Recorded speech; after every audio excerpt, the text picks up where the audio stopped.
தேர்வாளர்கள் அனைவருக்கும் வணக்கம். இன்றைக்கி நம்ம பார்க்க போகிற டாபிக் என்ன அப்படின்னா graphical location of the partition values. அதாவது யூஜிடி மேத்தமெட்டிக்ஸ் சிலபஸில் இருக்கக்கூடிய ஒரு யூனிட் ஒரு சாப்டர்ஸாக பார்த்துட்ருக்கோம். இன்றைக்கி நம்ம 10th யூனிட்டில் ஸ்டார்ட் பண்ணி மெஷர்ஸ் ஆஃப் சென்ட்ரல் டெண்டன்சின்ற டாபிக் எல்லாமே பார்த்து முடிச்சிருந்தோம்.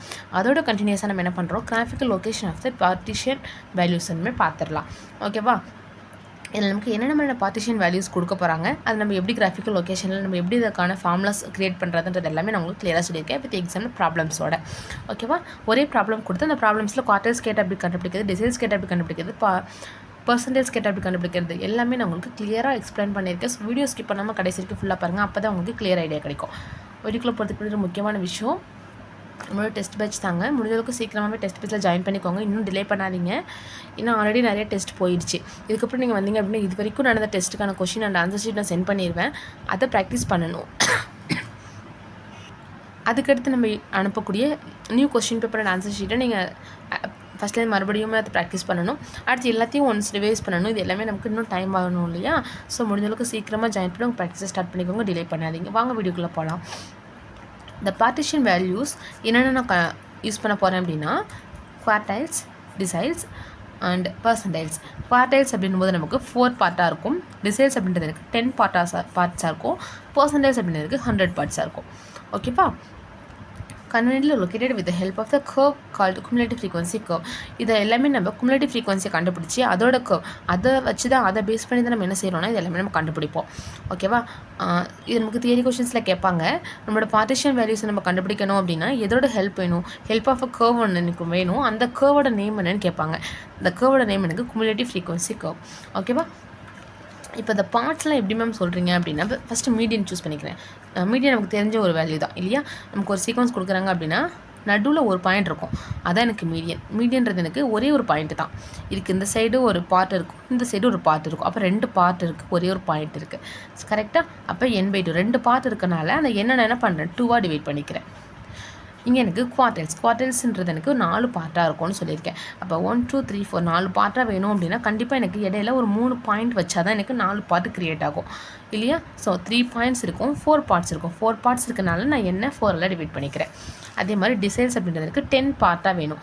10 பார்ட் வேணும்னா எனக்கு கண்டிப்பாக நடுவில் ஒரு 9 பாயிண்ட்ஸ் எனக்கு இருக்கணும். அப்போ 9 பாயிண்ட்ஸ் இருந்துச்சுன்னா தான் எனக்கு 10 பார்ட்டாக அது கன்வெர்ட் ஆகும். 10 பார்ட்ஸ் இருக்கனால நான் என்ன 10ஆல் டிவைட் பண்ணுவேன். ஓகேவா? பர்சன்டேஜ்ன்றது 100 தான் பர்சன்ட்னு சொல்கிறோம். 100 பார்ட்ஸ் எனக்கு வேணும்னா எனக்கு 99 பாயிண்ட்ஸ் எனக்கு இதில் இருந்திருக்கணும். அப்போ தான் எனக்கு 100 பார்ட்ஸ் கிடைக்கும். 100 பார்ட்ஸ் இருக்கனால என்னென்னா 100ஆல் டிவைட் பண்ணுவேன். ஓகேவா? இப்போ இதுக்கான ஃபார்முலாஸ்லாம் ஒன்று நான் சொல்கிறேன், பார்த்துக்கோங்க. இந்த ஃபஸ்ட்டு பர்சன்டேஜ்க்கான ஃபார்முலா. பர்சன்டேஜ் நமக்கு 2 டைப்ஸ் ஆஃப் ஃபார்முலாஸ்க்கு இருக்கும். ஒன்று ரா டேட்டாக்கு, இன்னொன்று குரூப் டேட்டாக்கு. ரா டேட்டாவாக கொடுக்குறாங்க அப்படின்னா பர்சனல் கண்டுபிடிக்கணும். இப்போ 1 2 3 அண்ட் 99 வரைக்கும் இருக்குது. அப்போ எனக்கு 2 கேட்கலாம், 7 கேட்கலாம், 88 கேட்கலாம், 93 கேட்கலாம். எந்த டேர்ம் வேணாலும் நமக்கு கேட்கலாம். அதுதான் நம்ம ஆர்னு எழுதியிருக்கேன். PR that is equal to R/100 of n+1th term. இதுதான் நமக்கான ஃபார்முலா. புரியுதுங்களா? ஓகே. இப்போ என்ன செய்கிறேன் அப்படின்னா இதுவுமே ஜஸ்ட் நீங்கள் தெரிஞ்சு வச்சுக்கோங்க. P25 தான் நம்ம Q1ன்னு சொல்லுவோம். அதாவது பர்சன்டேஜ்ன்றது எனக்கு 100 இருக்க போகுது. அதில் ஃபஸ்ட்டு 25னா அந்த இடத்துல எனக்கு ஃபஸ்ட்டு குவார்ட்டர்னு சொல்லுவேன். அதே ஃபஸ்ட்டு 50, அதாவது ஃபஸ்ட்டு ஆஃப் நான் சூஸ் பண்ணிக்கிறேன் அப்படின்னா அது எனக்கு செகண்ட் குவார்ட்டரில் இருக்கும். அதுவே நான் ஃபஸ்ட்டு 3 பார்ட்ஸ், அதாவது P75 வரைக்கும் இருக்கக்கூடிய பார்ட்ஸ் நான் எடுத்துக்கிறேன் அப்படின்னா அது எனக்கு தேர்ட் குவார்ட்டரில் வரும். ஓகே, இது ஜஸ்ட் தெரிஞ்சுக்கோங்க. பிகாஸ் நமக்கு தியரி கொஷின்ஸில் கேட்பாங்க. பார்க்கும்போதே உங்களுக்கு புரியும் இல்லையா? ஒரு அண்டர்ஸ்டுடான ஒரு லைன் தான். இது ரா டேட்டாக்கான ஃபார்முலா. இப்போ ஒரு குரூப் டேட்டா கொடுக்குறாங்க அப்படின்னா அப்போ நம்மளோட பர்சன்டேஜ் எப்படி கண்டுபிடிக்கணும்? இங்கே நான் எழுதிக்கிட்டதுனால இங்கே நான் K சூஸ் பண்ணிக்கிறேன். Okay, PK is equal to L plus KN/100 minus CF/F into C. ஓகேவா? இதில் என்னன்றது சம் ஆஃப் ஃப்ரீக்வன்சி, இது cumulative frequency, இது ஃப்ரீக்வன்சி, இது கிளாஸ் இன்டர்வல், இது இல்லைன்றது லோவர் லிமிட். ஓகே, இப்போ ஃபார்முலாஸ் நான் சொல்கிறேன். ப்ராப்ளம்ஸ் பார்க்கும்போது உங்களுக்கு இன்னும் கிளியராக இருக்கும். டிசைல்ஸ் பார்க்கும்போது ரா டேட்டாவாக இருக்குது அப்படின்னா சேம் அங்கே யூஸ் பண்ண அதே ஃபார்முலா தான். அங்கே 100 யூஸ் பண்ண இடத்துல இங்கே 10 யூஸ் பண்ண போகிறீங்க. அவ்வளோதான். இங்கேயும் அதே தான். 100க்கு பதிலாக 10 யூஸ் பண்ணிக்கிறீங்க. புரியுதா? இப்போ டிசைல்ஸுன்றதுனால 10 யூஸ் பண்ணிங்க. அப்போ குவார்ட்டர்ஸ்னால் 4 யூஸ் பண்ணுவீங்க. அவ்வளோதான். Grouped data. ஒரு அன்குரூப்டு டேட்டா கொடுக்குறாங்க அப்படின்னா ஃபார்முலா இது தான், R by இப்போ நமக்கு குவார்ட்டர்ஸ் கேட்டாங்கன்னா இங்கே 4 போடுவீங்க, டிசைல்ஸ் கேட்டாங்கன்னா இங்கே 10 போடுவீங்க, பர்சன்டேஜ் கேட்டாங்கன்னா இங்கே 100 போடுவீங்க. ரிமைனிங் ஃபார்முலா இது தான். ஆர் பை எந்த டேர்ம் கேட்குறாங்களோ அதை இங்கே ரைட் பண்ணிக்குவீங்க இன்ட்டு n + 1th டேர்ம். ஓகேவா? தென் குரூப்பில் டேட்டாவாக கொடுக்குறாங்க அப்படின்னா L + KN டினாமினேட்டரில் பர்சன்டேஜ் கேட்டால் 100, டெசிமல்ஸ் கேட்டால் 10, குவார்ட்டர்ஸ் கேட்டாங்கன்னா 4. ரிமைனிங் இதே ஃபார்முலா தான் -CF/F × C. ஓகேவா? ஜஸ்ட் இந்த ஃபார்முலாஸ் மட்டும் நீங்கள் மெமரி பண்ணிக்கோங்க. இதுலேருந்து ப்ராப்ளம்ஸ் எப்படி போகணுன்றதை நான் கிளியராக உங்களுக்கு எக்ஸ்பிளைன் பண்ணிடுறேன். ஓகேவா? ஒரே ஒரு ப்ராப்ளம் தான், அதிலேயே வச்சு நான் இது எல்லாமே எப்படி கண்டுபிடிக்கணுன்றது எல்லாமே உங்களுக்கு நான் கிளியராக சொல்லிடுறேன். ஓகே, ப்ராப்ளம் பாருங்கள். Okay, to calculate first and third quartile, 7th deciles, 16th percentage இது எல்லாமே நம்மளை கண்டுபிடிக்க சொல்லி கேட்டிருக்காங்க இல்லையா? ஸோ நான் என்ன பண்ணிக்கிறேன் அப்படின்னா ஃபஸ்ட்டு எனக்கு கண்டிப்பாக CF வேணும். வேஜஸ் அப்படின்றது எனக்கு கிளாஸ் இன்டர்வல்ஸ் கொடுத்துருக்காங்க. இது என்னோட எஃப் வேல்யூஸ். ஓகே, இதுலேருந்து என்ன பண்ணுறேன், குமுலேட்டிவ் ஃப்ரீக்வன்சி ஃபஸ்ட்டு கண்டுபிடிச்சிக்கலாமா? குமுலேட்டிவ் ஃப்ரீக்வன்சின்றதுல என்ன 1, இங்கே 4 + 11 15, ஆட் பண்ணோன்னா 36, இதை ஆட் பண்ணோம் அப்படின்னா 79, 111, 120. ஓகே, இதுதான் நம்மளுடைய சிஎஃப் குமுலேட்டிவ் ஃப்ரீக்வன்சியை கண்டுபிடிச்சிட்டோம். இப்போ ஃபஸ்ட்டு கொஸ்டின் என்ன, ஃபஸ்ட்டு குவார்டைல் கண்டுபிடிக்கணும். கரெக்டாக? ஃபஸ்ட்டு குவார்டைல் கண்டுபிடிக்க போகிறோம். ஃபஸ்ட்டு குவார்டைலுக்கு ஃபார்முலா என்ன அப்படின்னா, இது குரூப் 2 டேட்டா தான் இல்லையா? ஸோ நான் ஃபார்முலா வந்து L + n/4 - CF/F × C. கரெக்டாக? இதுதான் எனக்கான ஃபார்முலா. அப்போ நான் ஃபஸ்ட் என்ன பண்ணணும், n/4 கண்டுபிடிக்கணும். கரெக்டாக? n/4ன்றது 120/4 அப்படின்னா எனக்கு 30 கிடைக்கும். இப்போ இந்த குமுலேட்டிவ் ஃப்ரீக்வன்சியில் 30யோட நியரஸ்ட் கிரேட்டஸ்ட் வேல்யூ எது? 30யை விட ரொம்ப நியர்பையில் இருக்கக்கூடிய கிரேட்டஸ்ட் வேல்யூன்றது 36 தான் இல்லையா? ஸோ 36 இருக்கு இல்லையா, இதை நான் எடுத்துக்கிறேன். 36ஓட கரஸ்பாண்டிங் எஃப் என்ன, 21. அதுதான் எனக்கு இந்த இடத்துல எஃப்ன்றது 21. இதோட கரஸ்பாண்டிங் லோவர் லிமிட்டு 40. இதுக்கு பக்கத்தில் இருக்கக்கூடிய குமுலேட்டிவ் ஃப்ரீக்வன்சி 15. கிளாஸ் இன்டர்வல் எனக்கு 10 தான். எல்லாமே கண்டுபிடிச்சிட்டோமா? ஃபார்முலாவில் ஜஸ்ட் அப்ளை பண்ணிக்கலாம் இல்லையா? So Q1 that is equal to 40 + 30 - 15/21 × 10. ஓகேவா?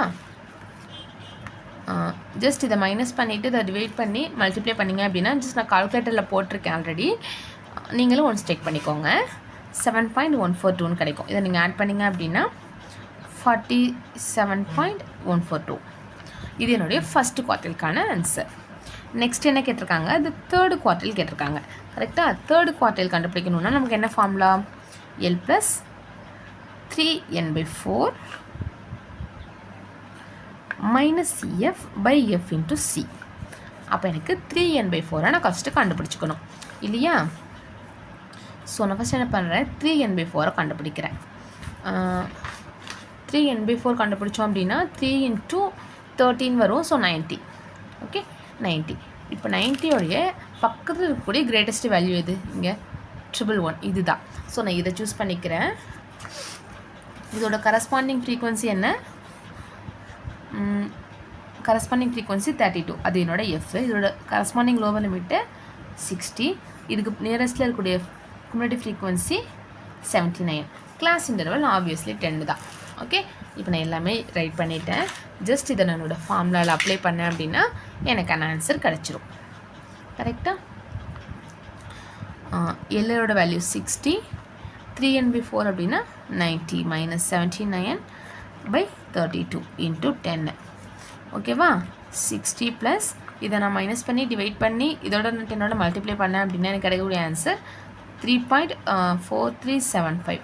இதை ஆட் பண்ணிங்க அப்படின்னா 63.4375. ஓகேவா? ஜஸ்ட் ஃபார்முலா ரைட் பண்ணிக்கோங்க. இங்கே இருக்கக்கூடிய இந்த டேர்ம் மட்டும் கண்டுபிடிச்சி அதோட கரஸ்பாண்டிங் வேல்யூஸ் எது இருக்கோ அதை நீங்கள் அப்ளை பண்ணிங்கன்னா ஆன்சர் கிடச்சிரும். தேர்ட் என்ன கேட்டிருக்காங்கன்னா 7th deciles கண்டுபிடிச்சிடலாங்களா? 7th deciles கண்டுபிடிக்கிறதுக்கான ஃபார்முலா என்ன, L + 7n/10 - CF/F × C. கரெக்டாக? அப்போ ஃபஸ்ட்டு எனக்கு 7n/10 வேணும்.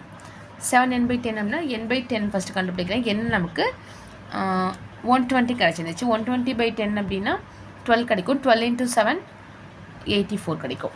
ஓகே, இது என்னோட 7n/10 வேல்யூ. இப்போ நான் 84 எடுத்துகிட்டு போயிட்டு என்னோட குமுலேட்டிவ் ஃப்ரீக்வன்சியில் வச்சு பார்க்குறேன்.